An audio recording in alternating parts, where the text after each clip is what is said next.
Yeah, that would be really nice, Swarnamalya. So you have worked, performed, researched, studied, written, and danced about body and law. So we'd like you to say a little bit on that subject as well. Thank you, Arshiya ji. It's indeed a pleasure to be here amidst all of you, such luminaries, and especially for this occasion, because Alka ji's book, Body Sutra, feels like it's speaking directly to performance, because the primary engagement of performance itself is the body. And Sutra also, the idea of capsuling the body through a performance, through that moment, is also very, very relevant to the idea of the dancing body. So in that sense, Body Sutra is the dancing body in all its essence. So I'm very, very pleased to be here. Thank you for having me. As I was looking at these images and sort of the chronology of how India and Indians and Indian thought is viewing the body, what emerged is, I'd agree with Alka ji when she says there is no idealized body, in the sense every experience is unique in itself. However, I think from time to time, we have to acknowledge that apart from the cultural body, there is also the social body. And to me, as a practitioner of dance, initially for many, many years, I was engaged with the cultural body alone, because the art per se introduces you to viewing of the body as an experience, becoming so aware of the body to a point where you learn to forget it. So the body becomes conscious, and then you lose sight of the body as a practitioner. And that is how art is imparted. That's the way Indian art is imparted. But somewhere along the line, I realized that this losing of my conscious body was also embedded on losing of several denied bodies. And that's when I woke up. I said, I don't want to forget my body anymore. Because by forgetting my body, or asking me to forget my body within the realms of the Jivatma and the Paramatma, which is, I think, very, very beautiful. I mean, I'm completely soaked in bhakti. Somewhere in the middle of that, there is a voice that says, you are soaking in bhakti, but you are also standing upon my body. And that's the feeling I started having. I'm also talking from my personal experience. I am not a Devadasi. I don't belong to the hereditary family. I am a 21st century modern feminist body. So how did I respond to this call? And I learned from the age of 3 with a dancer, with a guru who belongs to the hereditary community. So when she denied her body vehemently, but kept insisting that I find my own body, because my body is more acceptable, you see, in this world, her body was not. So she kept denying hers and asking me to acknowledge mine and then forget mine in the process of this cultural body. I said, no, I want to also look at the social body. That's when I started working with women whose bodies and identities are sort of connected with each other. In this chronology, we realized that, there were the wide hips and the bare chest. But as time went, we started seeing, especially in the Mughal paintings, and later on, if you look at in Tamil Nadu, we have the Nayak paintings, the heightened sense of clothing as a sense of heightening the sensuality of the body, actually. But in that, there was also a great denial of the presence of the body. You see, I can just think of this example of a SALLA. A SALLA is a traditional costume. The term SALLA is in itself Persian, but this was used by the Devadasis, particularly of Tamil Nadu. And the SALLA is a 10-yard drape of a sari that's worn tightly around the body to dance. And every Devadasi would wear it.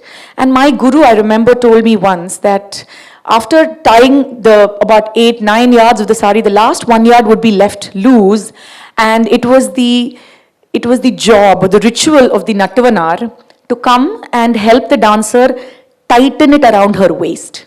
He would tighten it so much And then he would add, we use these coir thread, like a very thick canvas really, for wiring coir mats. And he would use that to stiffen her body, in the center, almost like a Victorian corset.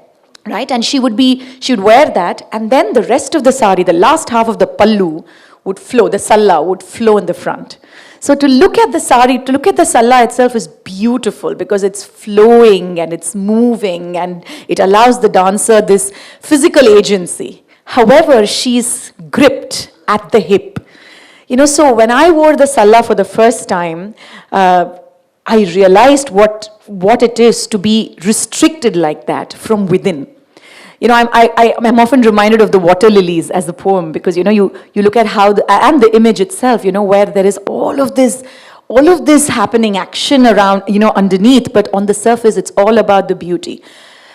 So this ideal body within the dance world is also the romanticized body.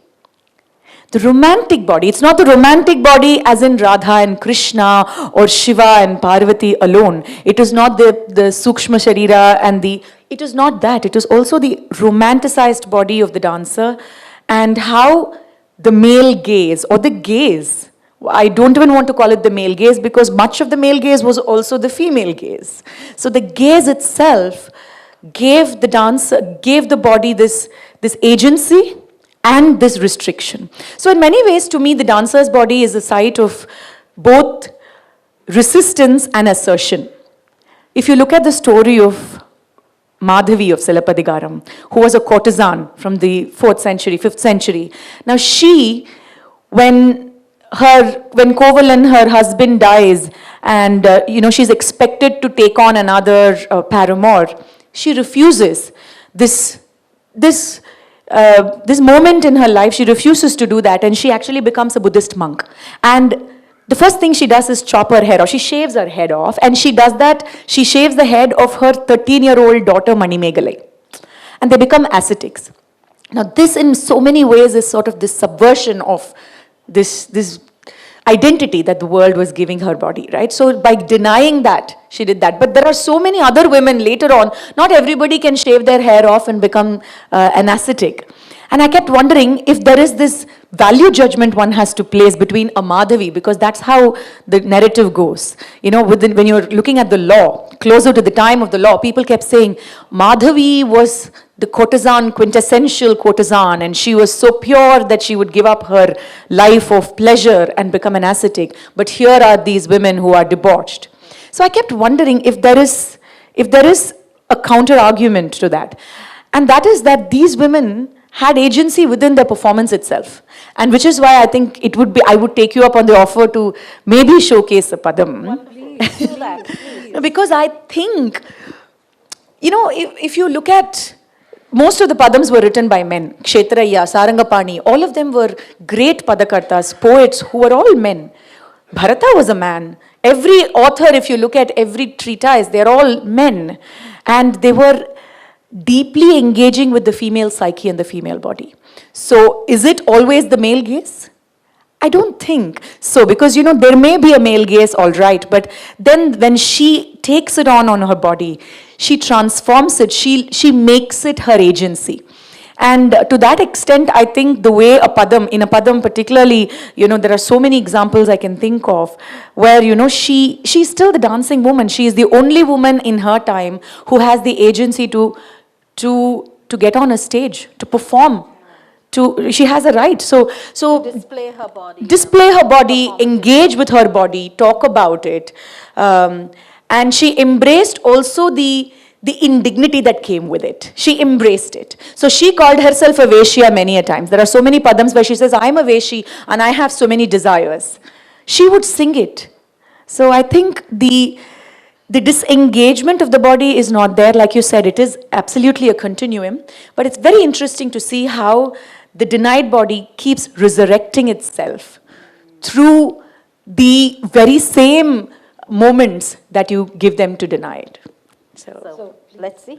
Would you like to tell us a little bit about this Sure. Kshetraya padam? Sure. I mean, so I was thinking I'd do this, a small excerpt of a Kshetraya padam. Kshetraya was a 17th century poet, and he was prolific because he was, like I said, he was really getting into the psyche of women and naikas, and almost all of his padams were based on the heroine and her engagement with man. And here again, I must say, Krishna and Muva Gopala is the hero, but it is looking at the pleasures of the body. And by looking at the pleasures of the body, she is resisting this whole idea that her body should be shamed. For example, she says, I'm in love with Krishna, I miss him, but do not talk ill of him. This friend is coming to her and she's saying certain things. Maybe she's saying he's with another woman. She says, no, I don't want to listen to that. And then she goes on to not glorify him, but she says, I am imagining that moment when we made love, when he caressed me, when he pinched my cheeks, when he held my breasts in his hand. I am thinking of that moment where we were in a tight embrace and we were lip-locked and I was unsatiated. That's what she says. She says, I was unsatiated. And how do I forget that moment? And hence, do not talk ill of him. So she celebrates herself, her identity, her sexuality. So and imagine this danced by a woman who is anyway traditionally shunned for who she is by the society. So I thought I should maybe. You should go down and see it, or can we see it? Where would you be performing? You I tell. think we remove this. Sort of, squat up.